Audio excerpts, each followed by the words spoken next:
Llegamos al día 22 del estado de excepción, 21 de aislamiento domiciliario, con algo que a mí me ha llamado poderosamente la atención y estoy seguro que a muchos de ustedes también les habrá llamado poderosamente la atención, y es esta inexplicable detención ayer de un ciudadano, al menos se informó el día de ayer de un ciudadano, que en días anteriores había grabado un video a través del cual, entiendo yo, se expresó, dio su opinión sobre el estado de cosas que al momento enfrenta el país. Cada cual tiene el legítimo derecho de expresarse como bien quiera.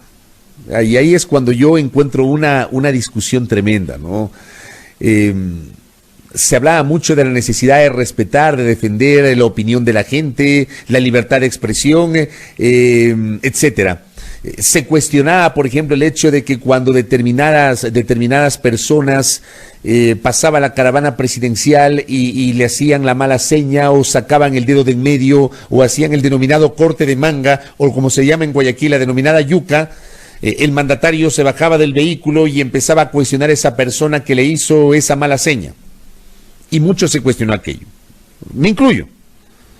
Y a quienes me siguen desde hace varios años les consta cuál ha sido la posición que hemos tenido en este espacio, porque siempre consideramos que el mandatario, quien sea, está por encima de ese tipo de cosas y que el personaje público está expuesto a ese tipo de cosas. Inclusive yo, que soy apenas un periodista, no soy autoridad, pero por el oficio que ejerzo, por la actividad que ejerzo, también estoy expuesto a la crítica y muchas veces al insulto.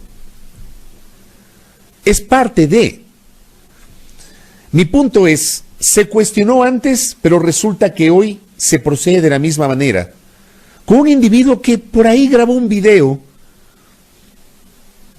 probablemente de su legítimo uso de la libertad de expresión.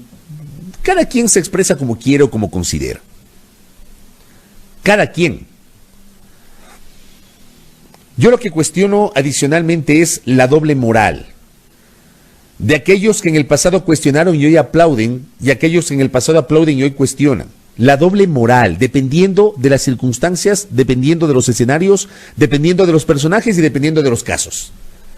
Cada cual lo asume de diferente forma. Pero me pongo yo a reflexionar, destinar recursos de la Policía Nacional en un momento de emergencia que vive la República, donde los miembros de la Policía Nacional están obviamente abocados a mantener el orden y precautelar la seguridad de los ecuatorianos, que debemos cumplir obligatoriamente con los protocolos que se nos ha dispuesto por parte del Estado para salvaguardar nuestra seguridad y la de nuestros semejantes, la del resto. Para eso tiene que servir la policía en este momento. Por supuesto, la policía también, y dentro de sus tareas primigenias, está garantizar el orden, combatir la delincuencia, porque se han dado en estas 3 semanas actos delincuenciales, y por supuesto, esos actos delincuenciales deben ser sancionados con el máximo rigor de la ley.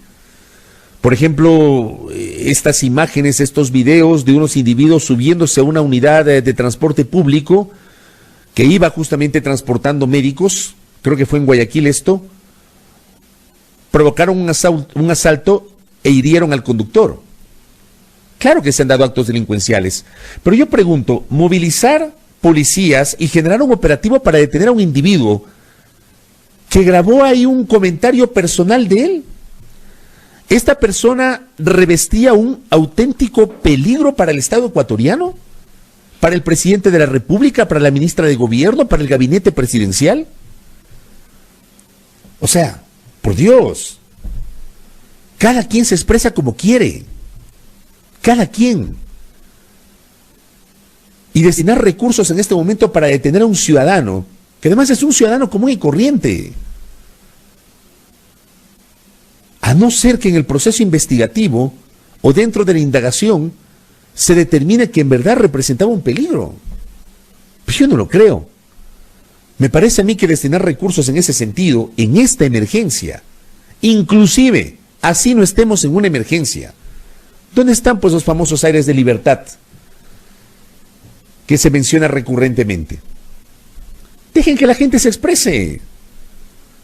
Otra cosa es que, con base en esa forma de expresarse, actúen de modo que signifique un riesgo para la seguridad de los ciudadanos, de las autoridades, etcétera. Esa es otra cosa.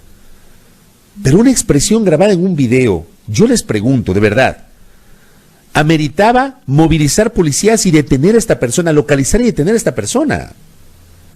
De verdad, a mí me parece un exceso que no tiene razón de ser.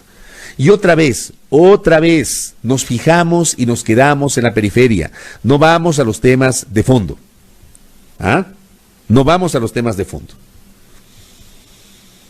¿Cuáles son los temas de fondo? La llegada de las pruebas. Finalmente ayer, al menos eso es lo que nos dijo el señor ministro de Salud, finalmente ayer llegaron las 200,000 pruebas, por nada. Ayer entrevistamos a Linda Guamán, esta científica académica, que ha estado muy activa en estas semanas desde que comenzó la emergencia y ha planteado públicamente la necesidad de que la academia sea tomada en cuenta para el combate del COVID-19 en el Ecuador y que lamentablemente ha revelado, palabras más, palabras menos, que la academia ha sido ninguneada, no ha sido tomada en cuenta. Finalmente ayer ha habido una respuesta por parte del ministro Juan Carlos Ceballos y entendemos que en estas horas va a haber algún tipo de involucramiento de la academia. Estamos pendientes de aquello. Pero bueno, mencionaba a Linda Guamán porque Linda Guamán ayer en este live nos explicaba la diferencia de las pruebas rápidas con las PCR. Las PCR son las que en realidad determinan si una persona está o no contagiada con COVID-19. Las pruebas rápidas, nos explicaba Linda Guamán, eso para mí fue una revelación y se los traslado para ustedes. Las pruebas rápidas lo que permiten es establecer la capacidad de reacción del organismo frente a la posibilidad de enfrentar el virus. No todos tenemos, todos tenemos sistema inmunológico, pero no en todos los casos nuestro sistema inmunológico reacciona de la misma manera. Hay gente que nunca se enferma de gripe, hay gente que siempre se enferma de gripe, por mencionar ejemplos. Depende de la reacción del sistema inmunológico. Entonces Linda Guamán nos explicaba aquello, que el sistema inmunológico reacciona de diversa forma y las pruebas rápidas lo que permiten es determinar justamente aquello. Entonces, las que realmente son efectivas son las pruebas PCR. Bueno, ayer el ministro de Salud señaló que llegaron las 200,000 pruebas ofrecidas, 100,000 rápidas y 100,000 PCR. No tenemos más detalles, no sabemos cómo se las va a distribuir, no sabemos en dónde se las va a distribuir, no sabemos si serán entregadas también a los laboratorios privados, que además están cobrando justamente por ese servicio.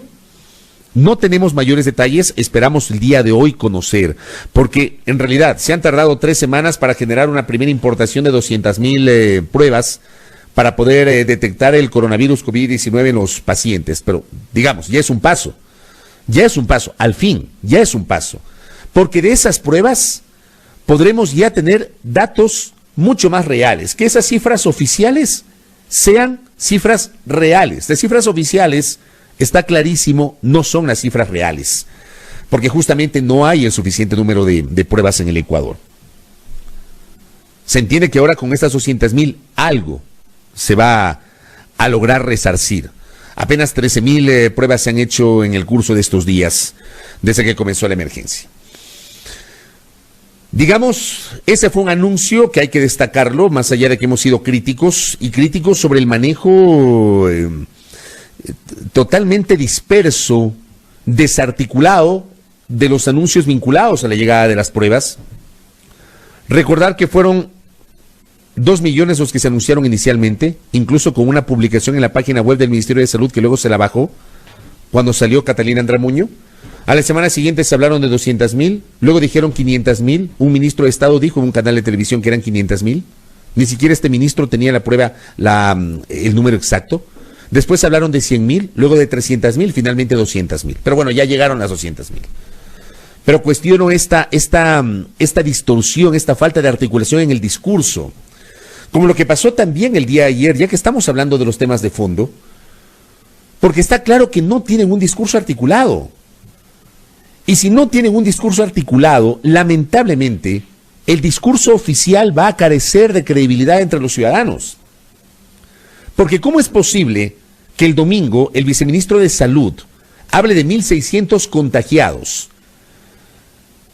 Profesionales de la salud, médicos, enfermeras, tecnólogos, etcétera, 1,600 contagiados de COVID. Y ayer el señor ministro de Salud trata de matizar aquello y dice, no, no son 1.600, son 417 los confirmados y los 1.100 y pico, casi 1.200, se está haciendo un análisis para confirmar si efectivamente están o no contagiados.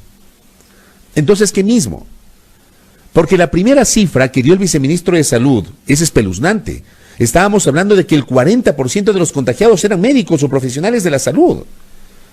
Y ayer el señor ministro matizó o explicó de otra manera. Entonces, ¿quién tiene la razón? ¿El viceministro o el ministro?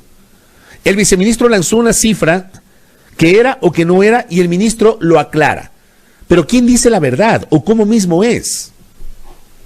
Esto es lo que yo he citado y lo que he llamado teléfono roto. Teléfono roto. Un funcionario dice una cosa, otro funcionario dice una cosa. Una autoridad dice una cosa, el otro dice otra cosa. Y en el medio los ciudadanos. Porque créannos, para nosotros los periodistas y los medios también es complicado. Porque nosotros no podemos decir cualquier cosa, no debemos decir cualquier cosa. Y tratamos de ajustarnos a la información oficial. Pero si la información oficial no es clara, no es articulada, no es seria, no es responsable, ¿cómo nos piden que los medios y que los comunicadores también traslademos de modo exacto esa información a nuestras audiencias si desde el origen de esa información no hay la suficiente claridad? Aquí hay un problema de articulación. O unifican la vocería y una sola persona habla, o una sola persona habla, como estaba ocurriendo al inicio, que la vocería la tenía una sola persona, la directora del Servicio Nacional de Gestión de Riesgos y Emergencias. Ella tenía la vocería, la única. O unifican la vocería, que hoy hay múltiples voceros. Habla el viceministro de Salud, habla el viceministro de Gobierno, habla el ministro de Salud, habla el presidente de Ban Ecuador, habla el vicepresidente de la República, habla la ministra de Gobierno. Sin duda, hay diversas competencias. Obviamente la ministra de Gobierno no va a hablar de los temas médicos, ni de los temas científicos, sino del ámbito de su acción. Pero unifiquen las vocerías, o al menos articulen el discurso, para que no tengamos estos problemas, estos impases, esta suerte de distorsión en información que comunicamos. Porque los ciudadanos necesitan mayor transparencia, los ciudadanos requieren que se les explique de mejor manera las cosas. No tiene sentido. Entonces ahí tienen ustedes dos ejemplos de cosas que han ocurrido en estos días. Yo insisto, la comunicación es fundamental, la comunicación no es un chiste, no es un adorno. Probablemente hay funcionarios que no entienden aquello, y estoy seguro que es así. Que hay autoridades o funcionarios que como no les gusta la comunicación no le paran bola. Señores, hoy, en el mundo de hoy, la comunicación es básica, fundamental, primigenia, irrenunciable. Máxime cuando estamos ahora mismo en este momento en el cual mucha gente se informa a través de las redes sociales, por ejemplo, de los medios digitales. Hay que articular ese discurso. Y aquí tenemos, gracias Andrés, aquí tenemos una alerta que me acaba de llegar. Esta alerta ha sido generada por la Comisión Interamericana de los Derechos Humanos, la CIDH, con sede en Washington, Estados Unidos.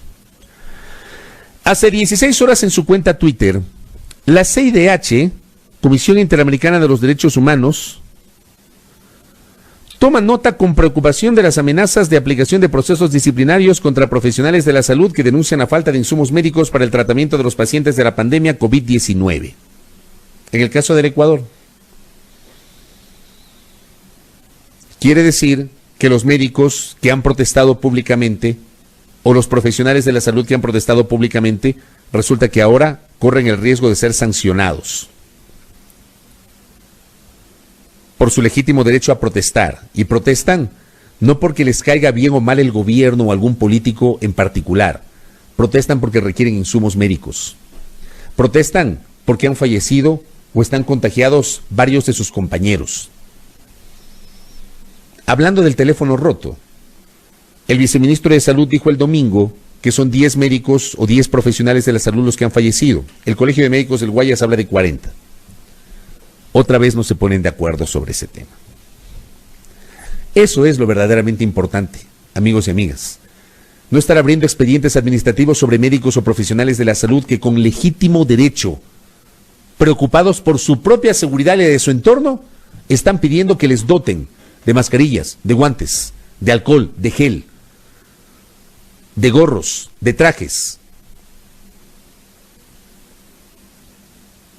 Bajo la misma lógica, entonces, deberían de alguna manera hacerle un llamado público de atención al viceministro de Salud cuando, casi en tono de sorna, hablaba de que los médicos pedían algo así como trajes espaciales. Hay que matizar las cosas, hay que ser prudentes, autoridades, prudencia. Hablar de apertura de procesos administrativos en esta emergencia. Y resulta que eso ha llegado a manos de la Comisión Interamericana de los Derechos Humanos,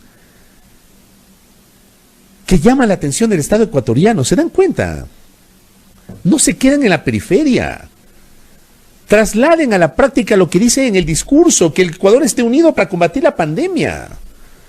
Pero con este tipo de situaciones, que quieren sancionar a médicos que se manifiestan, que cogen y arman un operativo para detener a un ciudadano de a pie, que cometió el delito de haberse grabado insultando. Ese es un delito y por eso lo meten preso. La calentura no está en las sábanas. Lo he dicho un montón de ocasiones. No está en las sábanas. Vamos a lo de fondo. Y lo de fondo es combatir la pandemia.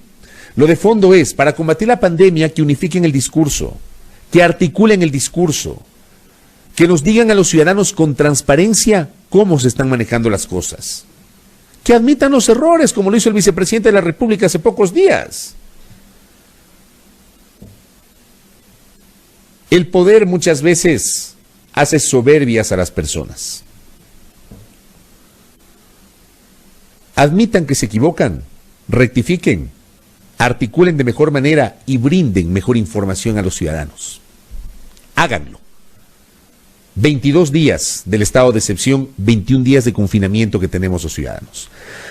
Voy cerrando el comentario de esto, habrá que seguir hablando, siempre habrá tiempo para seguir hablando. Rápidamente, el día de hoy será la audiencia en la que el país conocerá la sentencia contra los involucrados en el denominado caso Sobornos 2012-2016. Vamos a esperar cuál es la resolución de la Administración de Justicia. Será una decisión, la que sea. No tengo dudas de cuál va a ser la decisión. Pero la decisión que se tome será histórica. Mañana comentaremos esa decisión, tendremos reacciones sobre esa decisión como corresponde, en uno o en otro sentido. Pero sí quiero decirles, y qué bueno que mucha gente comparte esta posición que voy a señalar en este momento. Qué bueno. A mí me llama poderosamente la atención que el único proceso por el cual armaron semejante operativo de bioseguridad en la Corte Nacional de Justicia, el único es este. Yo no sé cuál es el apuro, si los plazos están suspendidos. Los plazos por la emergencia están suspendidos por resolución de la Corte Nacional de Justicia. No sé cuál es el apuro.